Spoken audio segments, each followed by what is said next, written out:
Assalamualaikum warahmatullahi wabarakatuh. Kita pergi pada tajuk yang terakhir ya anak-anak Okey, kita gerakkan sikit. Bab 5 di bawah tajuk kita dalam pembentukan Malaysia. Selepas kita belajar tentang beberapa konsep gagasan Malaysia dari segi perkembangan, dari segi reaksi, langkah, dan kita dah belajar intipati. Pada hari ini kita nak belajar yang terakhir, iaitu kita nak belajar berkaitan dengan tajuk konfrontasi. Pelajar kena faham apa itu konfrontasi dan bagaimana kita menangani langkah konfrontasi tersebut. Okey, kenapa berlaku konfrontasi?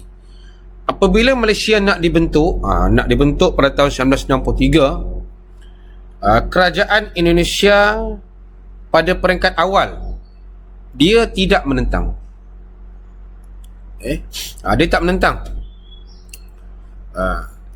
Dan kita tengok yang kedua itu, tetapi di Brunei, AM Azhari and the gang, kita nampak muncul penentangan mula bila ada pemberontakan di Brunei. Di sini pelajar dah mula ingat, bilakah mula berlaku penentangan Indonesia? Bila berlaku pemberontakan di Brunei. Tegak sikit ni pemberontakan di Brunei. Okey, jadi kita tengok situ. Dan kita lihat tuanku dalam di situ, tuanku mengatakan bahawa Indonesia terlibat membantu pemberontakan. Jadi kita nampak Indonesia menganggap pembentukan Malaysia ini sebagai penjajahan bentuk baru, neo-kolonialisme. Ini ialah penjajahan bentuk baru. Jadi bila mereka menentang pembentukan, kita nampak dalam buku teks putus hubungan. Duta Malaya dipanggil pulang. Duta kita lah kita panggil pulang daripada Indonesia. Iaitu pada 20 Januari Dr. Subandario mengumumkan dasar konfrontasi. Kita kena faham dasar konfrontasi itu apa sebab apa tindakan Indonesia. Okey, sebab neokolonialisme. Macam mana tindakan Indonesia? Di sini kalau soalan tanya apakah tindakan, pelajar kena tengok apakah tindakan Indonesia? Dia bagi 4 markah. Yang pertama, Indonesia telah melancarkan dasar konfrontasi, ganyang Malaysia. 2, nampak telah menghantar tentera melalui serangan gerila di Sarawak. Seterusnya, mendarat di Johor. Ini ialah tindakan Indonesia. Dan kita nampak dalam gambar ini menunjukkan bahawa poster mengingatkan rakyat agar tidak terpengaruh dengan kabar angin.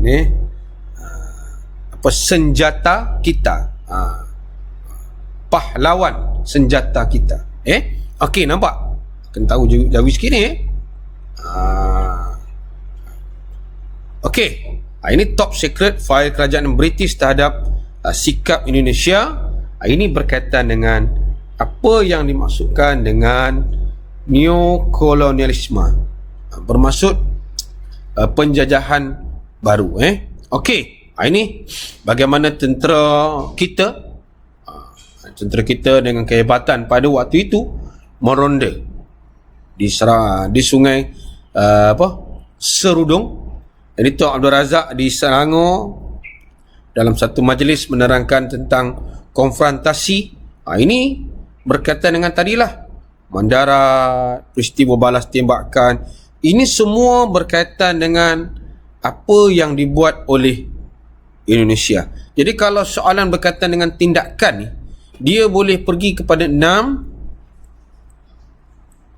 atau 8 markah. Okey, bila berlaku tindakan, adakah Malaysia senyap? Okey, bawah ini ialah apakah langkah kita nak mengatasi. Kita nampak Dr. Ismail Abdul Rahman membawa isu serangan ini ke PBB. Jadi kita bawa isu tentang konfrontasi Indonesia ini, nampak di sini, duduk di depan, di belakang dan Omar Ong Yok Leng membentang tentang aduan konfrontasi kepada PBB. Jadi kita tidak menggunakan kekerasan, sebaliknya kita menggunakan perundingan. Itu langkah awal. Bagaimana kita buat? Nampak di sini antara strategi. Kalau soalan tanya tentang langkah strategi cara, sama lah Okey, bagaimana kita menangani konfrontasi? Adakah dengan senjata? Kita menggunakan pendekatan diplomatik. Rundingan ni dikutai oleh Muhammad Tan Sri Muhammad Ghazali Syafi'i. Apa kita nampak? Pajar boleh tengok nombor 1 ni. Kita nampak bila kita dah adu, setiausaha PBB telah berunding dengan pemimpin Indonesia. Berunding dengan pemimpin Indonesia dan Persekutuan Tanah Melayu. Kita nampak Presiden Filipina juga menganjur rundingan. Peringkat pegawai di Manila, maka Tan Sri Muhammad Ghazali hadir. Perdana Menteri kita menerima undangan Presiden Soekarno untuk menerangkan tentang pembentukan Malaysia. Ini satu langkah-langkah yang baik. Senang saja. Ini PBB. Satu, bila kita nak jawab, kita ada satu PBB, kita ada satu Filipina, kita ada satu Indonesia. Itu dah memadai untuk dapat markah. Tapi kalau kita tambah lagi, ini pada tahun 63. Tahun 64, kita nampak di sini, dia lagi cantik. 63 lagi, 64. Tun Razak, Timbalan Perdana Menteri pada waktu itu, telah bersama dengan Dr. Subandrio bincang. Kita nampak. Dan di akhirnya kita nampak di sini, ini dah mula positif sikit lah. Penerimaan kerajaan Indonesia dan Filipina terhadap pembentukan Malaysia selepas penilaian dibuat oleh PBB. Itu kita nampak. Dan pada tahun 64, satu rundingan telah berlangsung. Kita nampak rundingan itu kan berlangsung 64, melibatkan 2 persidangan di Tokyo. Nampak situ peranan utama dimainkan oleh Tanat. Menteri Luar Thailand mengajukan pertemuan dengan Menteri Luar Indonesia, maksudnya Malaysia dan Indonesia. Ini kita nak tunjukkan bahawa kita tidak menggunakan kekerasan. Atau soalan dia tanya, buktikan kaedah diplomatik ataupun rundingan dalam menamatkan konfrontasi. Inilah jawapan ni. Kita nak jawab di sinilah. Sampailah habis kita nampak. Dan akhirnya kita nampak apabila Presiden Soekarno itu sendiri telah ditewaskan oleh Presiden Soeharto, maka konfrontasi itu tamatlah. Dan Menteri Luar Adam Malik yang mengganti Subandrio telah berunding untuk menamatkan konfrontasi pada waktu itu. Dan konfrontasi ini tamat 4 Ogos 1966. Hampir 3 tahun juga. Dan kita nampaklah gambar ini. Tun Abdul Razak Husin, Datuk Adam Malik, Presiden Soeharto di tengah, yang diadakan di Indonesia, kita tamatkan konfrontasi kita. Dan pelajar boleh QR code, tengok perjanjian Bangkok dan persetujuan normalisasi hubungan Indonesia-Malaysia. Jadi kita nampak apa yang kita belajar. Apa yang kita belajar daripada peristiwa ini, kalau soalan tanya. Pengalaman kepada kita menguruskan krisis. Kita tidak cepat melatah, di mana pemimpin dan pegawai kita mengelak masalah lebih besar. Macam mana kita menggunakan kaedah rundingan dan diplomatik. Itu kita nampak, pelajar boleh tengok ini rumusan di peringkat akhir ini, macam mana kita menghadapi cabaran daripada Filipina dan Indonesia dalam pembentukan, tetapi rakyat memberi sokongan. Pegawai yang bertungkus lumus, akhirnya konfrontasi ini berjaya diselesaikan dengan baik. Nampak soalan IT, faktor, usaha tadi lah yang cikgu sebut tadi.